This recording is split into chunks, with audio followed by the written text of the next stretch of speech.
नमस्कार. आज काहीतरी वेगळाच कार्यक्रम. आज आहे पवनचा वाढदिवस. पवनचा 11वा वाढदिवस.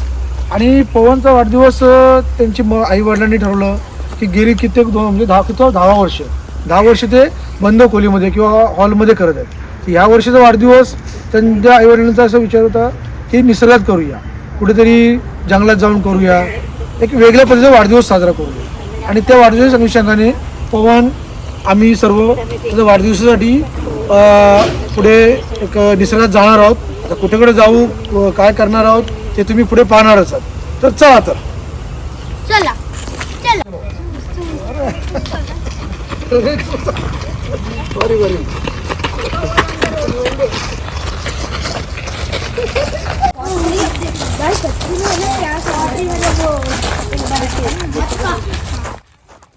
आमची आता पहिली विजिट आहे युसुफ मेहराली सेंटर तारा येथील ग्रामोद्योग प्रकल्पामध्ये.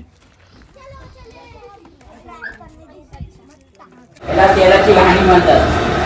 आपण याच्यामध्ये तेल काढतो, तिळाचं तेल काढतो, खोबऱ्याचं काढतो, राईचं काढतो, कडू बदाम आणि शेंगदाण्याचा काढतो.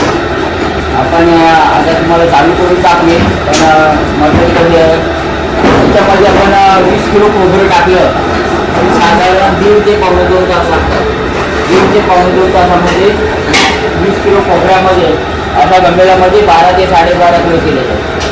तसेच आपण शेंगदाणे 15 किलो टाकले तर त्याचाही तेल 6 ते 6.5 किलो येतो. आणि मग इथं काढून झालं की 200 लिटरची टाकी असते, त्याच्यामध्ये आपण स्टोर करतो. स्टोर केल्यानंतर मग हे फिल्टर आहे. जसं आता तुम्ही सर्वजण चाय घेतो ना आपण काढून झाल्यानंतर, त्याचा वाईट कपडा लावला आहे आणि त्या कपड्यावरच आपण पीठ गाळून घेतो ते. त्याच्यामुळे हे तेल तुम्हाला खाण्यासाठी फक्त 6 महिन्याभर टिकतं. 6 महिन्यानंतर आपोआप खराब व्हायला सुरुवात होते. मार्केटमध्ये कोणतेही तेल घ्या, जे तुमचे मम्मी पप्पा आणत असेल ते बघा, एकदा एक बॉटल आणली की 1 वर्ष 2 वर्ष 3 वर्ष खराब होत नाही. का तर त्याच्यामध्ये केमिकल ॲड असतं म्हणून तो तेल लवकर खराब होतो. या तेलामध्ये केमिकल नसल्यामुळं या तेलाची लाईफ फक्त 6 महिने. आणि मग इथं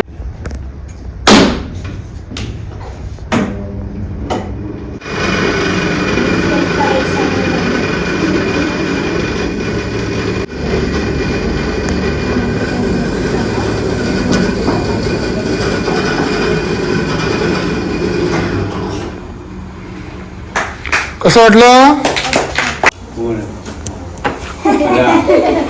आहे असं नाही. आपल्याकडे सागवान लाकडापासून काय काय बनतो, टेबल, खुर्ची, कपाट, शोकेस, कॉम्प्युटर टेबल, तुमचे हायस्कूलचे पेन, आदिवासी झोपड्यांची कामं टोटली बनतात. तसेच फोल्डिंग खुर्ची आहे, फोल्डिंग स्टूल आहे. ते बघा आता साहेब पद्धत नाही, ती खुर्ची अशी आहे.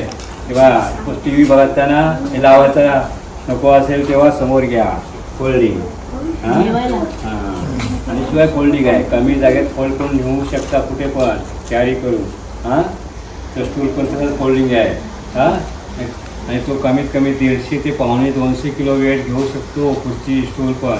हां एखाद्या त्या स्टूलावर बस फोल्ड करून दाखवते बघ, स्टूल पे बैठो. फोल्ड कसं होते बघा, फोल्ड कसं होते कमी जागेत फोल्ड. या खुर्ची आमची अमेरिकन युनियनला गेल्या त्या बघा आहे चलो.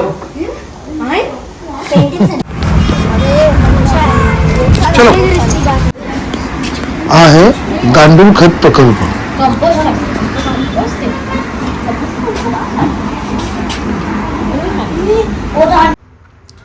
आता आलो आहोत गोग्रीन नर्सरीमध्ये. इथे खूप साऱ्या प्रकारचे इंडोर आउटडोअर्स असे प्लांट्स आहेत. ते आपण त्याचा आनंद घेऊ शकतो किंवा ते विकतही घेऊ शकतो. तशीच एक पॅन्ट्री सुद्धा आहे.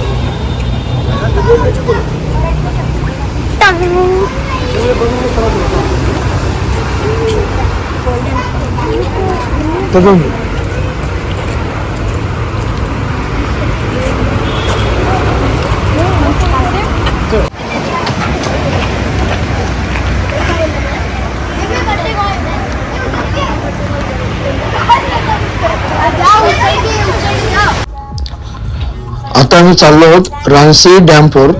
तिथे आम्ही रात्रभर टेंटमध्ये राहण्याचा एक वेगळा अनुभव घेणार आहोत. पूर्ण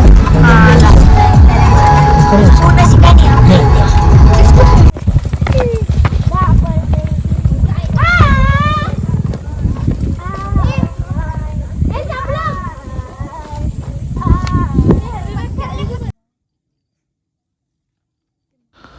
इथे येताच पवनच्या मित्रांनी आर्चरीची गेम चालू केली. तर अंधार झाल्यामुळे आर्चरीची गेम बंद करून मुलांनी इतर गेम्स चालू केले.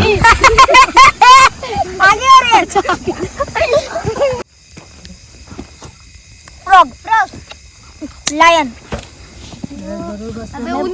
अच्छा उनको बोलना है. बंदर. टाइगर. बंदर. चिकन. कोमड़ी. वो भागती है.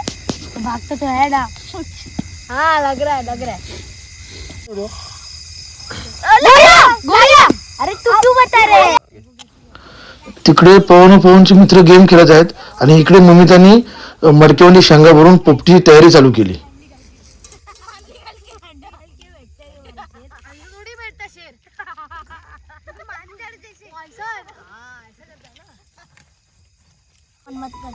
आज पवनचा बर्थडे आहे म्हणजे पोपटी पेटवण्याचा मान पहिल्यांदा पवनलाच देण्यात आलाय. अरे उधर ही नहीं फेंकने का भाई. सारे सब्जी. अरे बाप.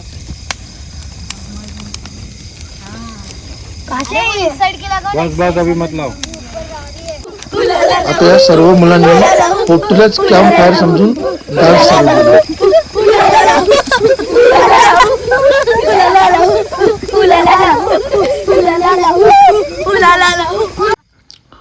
पोपटी तयार झालेली आहे आणि पोपटीवर मस्त ताव मारून सर्व मुलांनी पवनचा बर्थडे सेलिब्रेशन केला. बर्थडे सेलिब्रेशन नंतर जेवण करून सर्व मुलं आपापल्या टेंट मध्ये झोपण्यासाठी चालली आहेत. Good morning. सकाळ झालेली आहे. सर्व मुलं टेंटच्या बाहेर आलेली आहेत. थोडी थंडी असल्या कारणाने आर्यनने आणि राजने शेकोटी लावली आहे आणि सर्व मुलंही तिथे शेकण्यासाठी आलेली आहेत.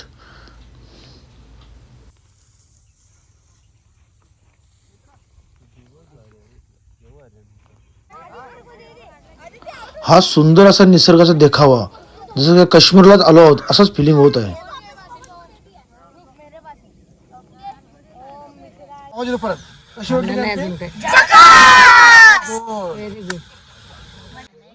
आम्ही आता चहा पिऊन झाल्यानंतर जाणार आहोत कर्नाळा पक्षी अभयारण्यामध्ये.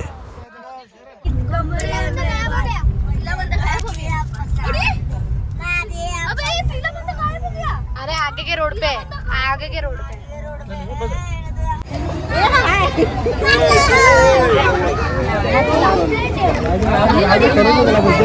हे सर्वांचे फोटो काढून दे.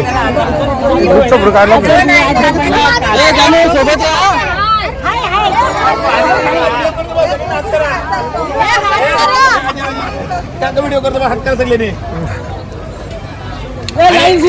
लाईन शीट चला लाईन शीट.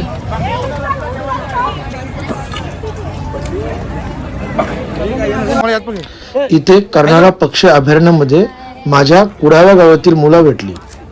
ती किल्ले कर्नाळा भ्रमंतीसाठी आली आहेत. त्यांच्यासोबत थोडी ट्रेक करून पवनच्या मित्रांना कर्नाळा व कर्नाळातील पक्षाबद्दल थोडीफार माहिती सांगितली. तिबोटी खंड्या त्याला डाब किंगफिशर बोलतात. तो आपला रायगड जिल्हा पक्षी आहे बरोबर. आणि महाराष्ट्र राज्य पक्षी कोणता? हरियाल पण इकडे आहे. आणि राष्ट्रीय पक्षी कोणता? मोर. ओके चला.